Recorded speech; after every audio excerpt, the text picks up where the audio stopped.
Hello, I'm Leighton Lee, and I'm the rector of St. Mark's Anglican Church here in Niagara-On-The-Lake.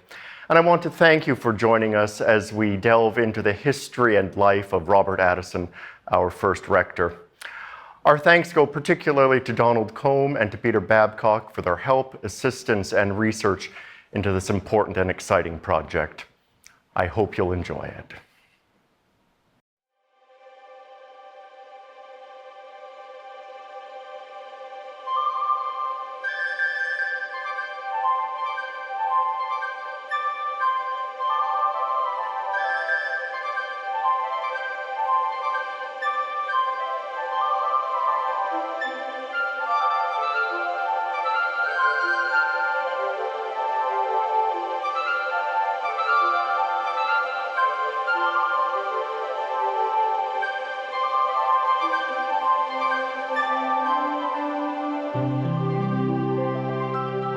History sometimes omits to speak about the unremarkable, the ones who struggled for daily existence, the ones who cleared the land and quietly shared the burden and healed the pain, the ones who had no time to consider their own legacy.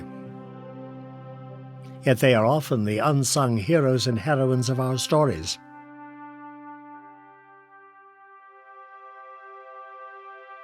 Robert Addison was one such man. A missionary, a scholar, and a man of deep, unbending faith, he baptized the innocent, married the hopeful, and buried the faithful. And he was one of the most significant men in early Ontario history, yet we barely know who he was. But he was here for 37 long and influential years.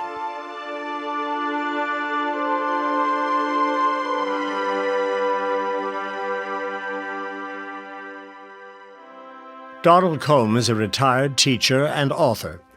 He's also sexton at St. Mark's Anglican Church in Niagara-on-the-Lake and a scholar on the life of Addison. When Robert Addison came to Upper Canada, it must have seemed to him that Niagara was nothing but muddy roads, log huts, bushes, and wild fruit. Addison arrived in Niagara in July 1792, shortly before John Graves Simcoe and his family. Before Addison arrived, there was neither church nor minister here for Upper Canada's first lieutenant governor.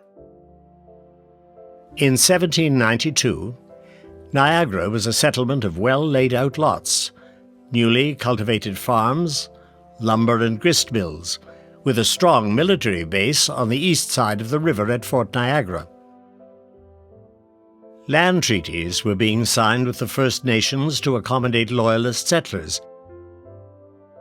And John Graves Simcoe was about to form Upper Canada's first parliament. A clergyman was thought essential to establish a moral compass within a community. That is why Addison had been sent to Niagara as missionary and minister, and why he was immediately appointed as the first chaplain to the House of Assembly, a position he would hold for the rest of his life. Others made their contributions and left, but Addison stayed and ministered here for 37 years. And that's why he's so significant to our history. Robert Addison was born on June 6, 1754. And his birth was registered at St. Peter's Church in Heversham in England's Lake District. 23 years later, a curiously intelligent, studious young man entered Cambridge University with a small bursary to study mathematics and classical languages. Before his final year was completed, Addison had married Mary Atkinson, daughter of clergyman Richard Atkinson. And by 1785, he had completed his studies, was ordained deacon, and had received his master's degree from Cambridge. Eventually, Addison and his wife moved to Hampstead, where they could live comfortably under the patronage of Addison's brother. Addison tutored privately and continued to minister. And, while there, Mary bore 3 children, a son who died in infancy, and 2 daughters. However, by 1791, Addison had become restless, and so he applied to the Society for the Propagation of the Gospel in Foreign Parts as a missionary and was accepted. He was contracted to leave for Upper Canada immediately. The timing was almost perfect, except he would be leaving his family in England and his pregnant wife. He arrived in Niagara with this magnificent library of 1,500 books, several dating back to the 16th century. Many of these were gifts from friends, and a few belonged to his father-in-law, and doubtless Addison purchased others.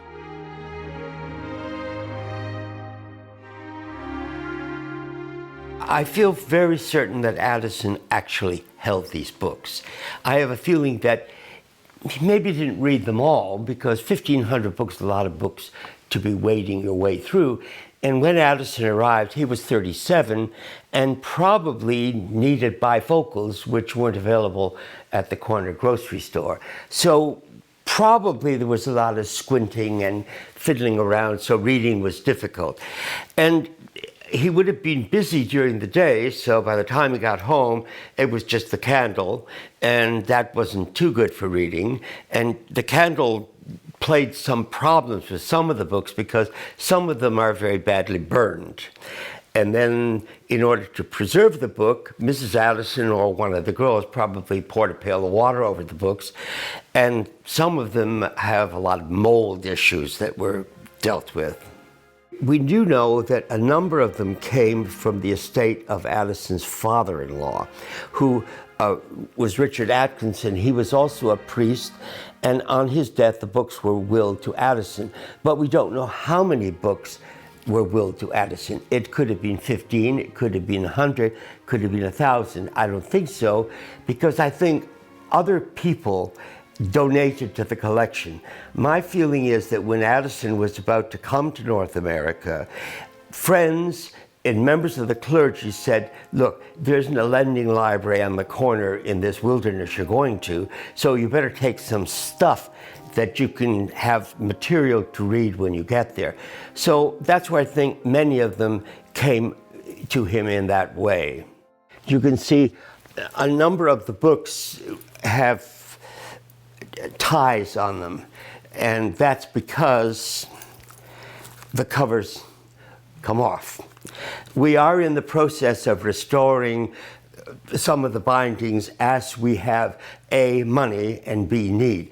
And Peter and other members of the committee decide this one is so bad it really has to have a new cover.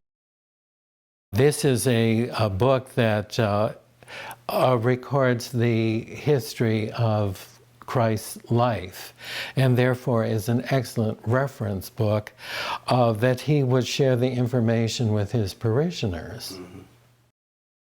Donald is looking at a volume titled An Impartial Collection of the Great Affairs of State, from the Scotch Rebellion to the King's Murder, and this refers to King Charles I. It was published in 1683. What is interesting is it's inscribed Lake Lodge Library. And there's a wonderful engraving in it that illustrates, it's an allegorical illustration of a distressed ship of state. And you can see the king being tossed overboard from the ship, and you see lightning striking the Parliament buildings, and also discord among the crowd in the foreground. This library was built in the 80s, and it was designed by Campbell Scott and built by Bill German. And I think the wonderful part about Campbell's design are these chairs, which are absolutely the most comfortable things I think I have ever sat in. The table is really 4 separate tables, which can be separated to be used in a different configuration if so desired. It all kind of came together that Addison's books were sitting in the crypt in crates, And so it was decided to raise money to build this, to store the books. It is climate controlled and light controlled, and we have great respect for the books. Richard Landon was the head of the Fisher Library in Toronto, and he came to see the books. And his line, when he opened the crate and looked at the books, he said to the rector, "Do you have any idea what you have?" So it is a real treasure. It's the oldest library in the province, and it could arguably be said to be one of the most important libraries in the province. Addison also brought with him this silver chalice. It was made in 1768 by Eric Romer, one of the most important silversmiths in London. This would have traveled with him wherever he celebrated communion, and would have been held by hundreds, including Governor Simcoe, Molly Brant, and even General Brock. And it was most certainly held by Queen Elizabeth, the Queen Mother, who was here at St. Mark's in 1980. Addison was offered a small house on Front Street, but he petitioned for a piece of land closer to 4 Mile Creek, where he could build a home and farm more suitable for his family. He would call it Lake Lodge. By the mid-1790s, his sister Mary had arrived with his 2 daughters, Elizabeth and Mary, and their cousin Rebecca, a companion for the girls.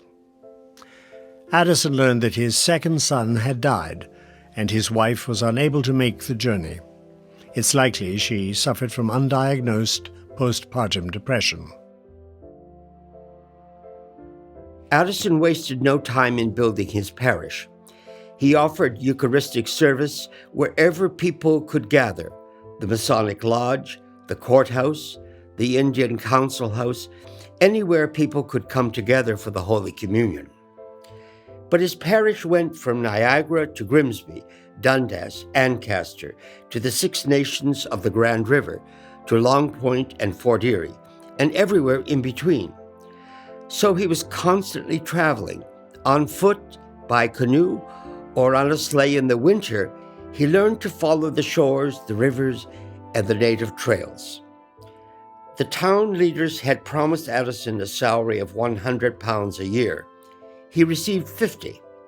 A horse would have made his life easier, but only after much pleading did he eventually receive one. During the War of 1812, Addison was one of the most trusted representatives of the Upper Canada administrators. And after the tragic death of Isaac Brock at the Battle of Queenston Heights, Addison was asked to preside over the general's funeral. Fortunately, Lake Lodge survived the devastation caused by the war. 5 kilometers from the town, it became a place of refuge for those in need, and it escaped being burned to the ground when the Americans torched the entire town of Niagara in 1813. His family was safe, and his books and his silver chalice were preserved. For many years after the war, he personally administered hundreds of war loss claims, confirming their legitimacy, always fighting for the right to ask, and always assisting the sick, the elderly, and those in distress. This is a copy of Addison's registers. Addison carried with him a very large volume. These copies were made about 20 years ago for our reference purposes. Addison kept track of every baptism, every wedding, and every burial, regardless of where he was, because he was traveling widely through the province. So it was a detailed record of what was going on in the province. And Addison was the only presence of the church east, really, of Bath and Kingston. So he had a vast territory. And he kept this meticulously because the Society for the Propagation of the Gospel in Foreign Parts, who had sent him to Canada, wanted a statistical report. I have baptized 432 people, married 791, and buried 2,020. that was their way of justifying his presence and, in essence, of paying him. Addison's wife never left England. She died there in 1809. After her death, Addison married Rebecca, the longtime companion of his daughters. John Strawn, later the Bishop of Toronto, pleaded with Addison to take on the presidency of the newly formed university, which would become the University of Toronto, but Addison refused. Not only was he a humble man, but he also knew that he was not suited to that position. He was, always, a minister and a missionary. This is Addison's most visible legacy, St. Mark's Anglican Church. He oversaw the completion of the church in the early 1800s, and it remains the oldest church in continuous use in the province. However, his real lasting legacy is his 37 years of faithful ministry, proclaiming the good news. In the words of Bishop Strawn, Robert Addison was a gentleman of commanding talents and exquisite wit, whose devotedness to his sacred duties are still sources of grateful and fond remembrance.